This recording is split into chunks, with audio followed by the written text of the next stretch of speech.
बिस्मिल्लाहिर्रहमानिर्रहीम। अस्सलाम वालेकुम। HI उर्दू टीवी के तमाम नाज़रीन को आज की इस वीडियो में खुश आमदीद कहते हैं। उम्मीद करते हैं कि आप तमाम दोस्त खैर व आफ़ियत से होंगे। आज की इस वीडियो में आप दोस्तों के साथ एक हदीस मुबारक शेयर करूँगा, इस पर लाजमी अमल कीजिएगा।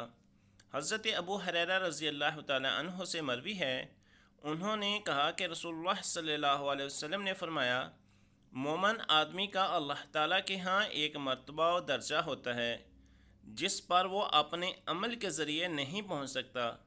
अल्लाह ताला इसे ऐसी चीज़ों के साथ जिसे वो नापसंद करता है आज़माता रहता है, हत्ता कि इसे इस दर्जे तक पहुँचा देता है।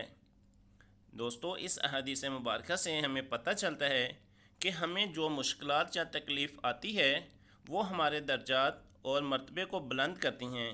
लिहाजा हमें मुश्किल वक़्त और तकलीफ़ को सब्र के साथ अल्लाह की रज़ा समझते हुए उसे बर्दाश्त करना चाहिए ताकि हमारा मर्तबा और दर्जा बुलंद हो सके।